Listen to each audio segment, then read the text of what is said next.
Computer की दुनिया में एक बहुत ही कॉमन शब्द है प्रोसेसर। प्रोसेसर। जब भी हम नया पुराना कंप्यूटर लैपटॉप खरीदने जाते हैं तो हमें एक बहुत ही कॉमन सा शब्द सुनने को मिलता है प्रोसेसर। कि भैया इस कंप्यूटर में ये प्रोसेसर है, इस लैपटॉप में ये प्रोसेसर है, ये आपके लिए अच्छा है, ये आपके लिए खराब है, ये i3 है, ये i5 है, ये i7 है। तो इस वीडियो में आप इस प्रोसेसर शब्द के बारे में बात करने वाले हैं। इस वीडियो को पूरा देखने के बाद आपको प्रोसेसर से रिलेटेड एक भी क्वेश्चन नहीं रहेगा। बिल्कुल इजी भाषा में हम समझेंगे प्रोसेसर क्या है, कौन सा अच्छा है, कौन सा खराब है। तो वीडियो को शुरू करते हैं। आप लास्ट तक इस वीडियो को देखते रहिएगा ताकि आपको कोई भी डाउट नहीं रहे। तो पहला जो प्रोसेसर के बारे में क्वेरी आती है, भी प्रोसेसर होता है उससे हमारे कंप्यूटर लैपटॉप की स्पीड बढ़ती है, घटती है, या कोई फर्क पड़ता भी है, या सिर्फ ऐसा ही है। तो मैं आपको बता दूं, जो भी आपके कंप्यूटर में हार्डवेयर होता है वो सारा एक दूसरे के इक्वल होना चाहिए। भी ये तो वही बात हो गई भी आपने रैम तो 32 GB लगा ली और प्रोसेसर आपका i3 सेकेंड जनरेशन है, तो आपकी रैम यूज नहीं होने वाली है। वहीं आपने प्रोसेसर कोई और लगाया है, मदरबोर्ड कोई और लगाया है, तो भी आपका वो पूरा यूज नहीं होगा। जब तक आपका हार्डवेयर सूटेबल नहीं होगा एक दूसरे के लिए, तब तक उनका उपयोग सही नहीं हो सकता। तो सही प्रोसेसर चूज करने से पहले आपको कंप्यूटर की बाकी स्पेसिफिकेशन पर भी ध्यान देना है।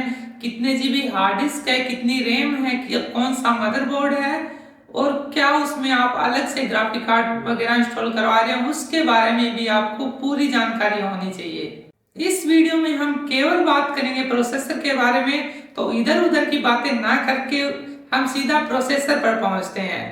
तो मैं आपको बता दूं, एक बहुत पहले के जमाने में 15 साल पहले जब कंप्यूटर भारत में नया नया आया था, तब एक प्रोसेसर आता था P4 नाम से। अगर आपने सुना है तो पेंडुलम 4 नाम से आता था। वो था एक शुरुआती प्रोसेसर जो बहुत ही स्लो था, लेकिन उस जमाने के हिसाब से वो भी एक सूटेबल प्रोसेसर था।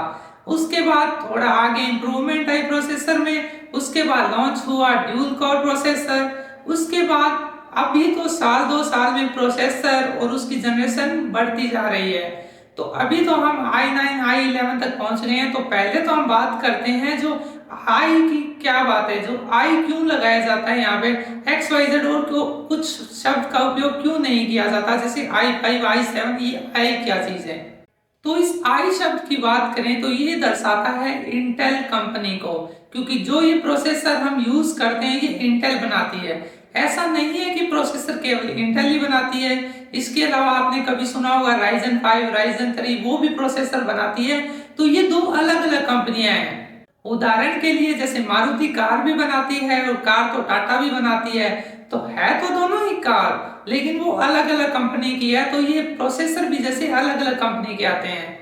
तो जैसे मैं आपको साधारण भाषा में समझाऊं, i3 i5 इनमें क्या फर्क है, इससे तो आपको नाम से ही पता चल रहा है। i3 आया, फिर i5 आया, फिर i7, i9। तो जो अब सीरीज चल रही है वो i9 की चल रही है, i11 तक पहुंचने वाले हैं। तो ये तो आप पहले ही समझ लो। लेकिन i9 प्रोसेसर एक बहुत ही कॉस्टली प्रोसेसर है, तो आप वो अफोर्ड नहीं कर पाओगे। तो आपने मानो प्रोसेसर लिया i5, जो कि एक बजट प्रोसेसर आता है कोई भी पीसी में, तो उसके आगे एक नंबर और होता है जो सीरीज लिखी हुई होती है, कौन सी जनरेशन है।